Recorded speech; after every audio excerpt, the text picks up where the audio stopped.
Second exercise in the program, number one overall exercise in this program to bulletproof your knees and get rid of your pain.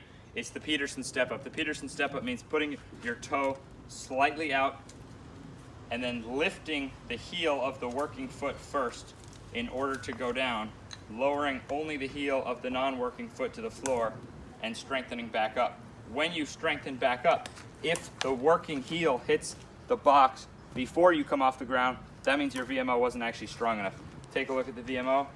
Boom, that was strong enough.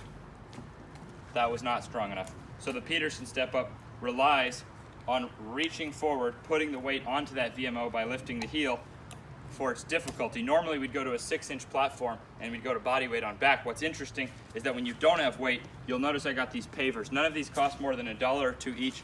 Your home may have some already around. My wife went this morning to the hardware store and bought these. So these are closer to 2 inches. These are about 8 inches each. And I found from a lot of trial and error that by progressing up slowly, and you'll always start your first set with no pain. I don't care if you start, you can start on a 2-inch box and get a really effective workout by actually doing it properly and doing the 25 reps. That's the first set. Then go to the second set, 2 of them, third set, 3 of them, and so on. For me now, I would start my first set on an 8-inch, and then I would use these to progress to 2 of these, a 16-inch. We're gonna take a look at what that looks like.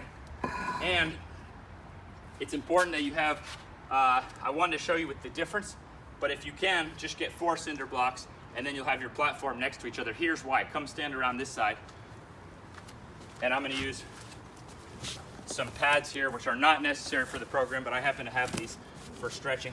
So by having them next to each other, now you can see how with this leg, I cannot cheat the exercise. So if these are not there, for example, if I'm doing my right leg, this, look at my knee in relation to my toes. And I want you to notice as I go from farther back to more forward,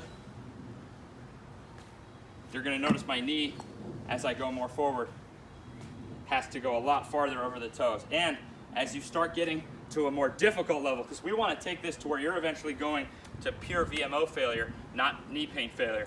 As you start reaching that level, you'll notice if I use my arms, it's easier to get up. So I want you to go hands behind the head when you get to your tougher set. Boom, now I'm having to really challenge myself. But if I don't have something to hold me strict, so that's why I set it up this way to show you with my left leg. This is the one that had 3 different surgeries to it. So I specifically wanted to show you how I can do this no pain on the surgery side. So you'll notice with this now, that's gonna force me to reach far enough in front to get the adequate benefit. And it is so important. If I just drop, I didn't work on the way down. The way down is where you're really gonna make the structural changes, especially if you're someone who's had knee surgery or like a real chronic knee condition. So you'll notice every time on the way up, I'm thinking to explode through that VMO, but on the way down, I'm trying to control as much as I can. Every rep of those 25, I'm trying to control. And that is where I'm really getting the structural change. And you'll see if I just continue this, I can't yet do 25 in a row. So this is my 4th set today. I did the workout. And I'm gonna push until, so I'm eventually hitting failure there where my muscles just can't do it. Watch a couple more that I'm hitting failure now, okay?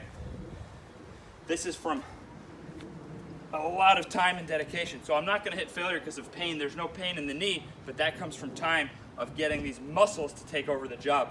So now I can just push. I'm pushing purely to failure of the muscle. So I know for a fact now, from a year of working on this, that's 16 inches high. Each of these is 8 inches with perfect form. And in this case, perfect form means adhering to only heel of the non-working foot touching the floor. If you have a setup like this, it's gonna be a lot harder to cheat. Even if you try to cheat with the setup next to you, you can't really cheat because it's gonna force you at some point to come forward. And Lucky's a form, look at that, he spots bad form and he gets all over me. If I do good form, he's fine. I'm sorry for the bad form, okay? So this is your key exercise in this program that allows you to be at home and to actually make world-class progress. But it's so important that you understand you start as low as you need to, and over time, every other day, doing 4 sets of 25, trying within that set, within that workout, to get stronger in terms of height, not weight. We never have to add weight to get to world-class level in this exercise. This is our gold piece that we can use for anybody. You could even start with someone older, and you could probably have them balance, but just doing the exercise and using their hands. They could use their hands to balance. You could position this sideways, and you could use your hands to balance. That's enough for this video.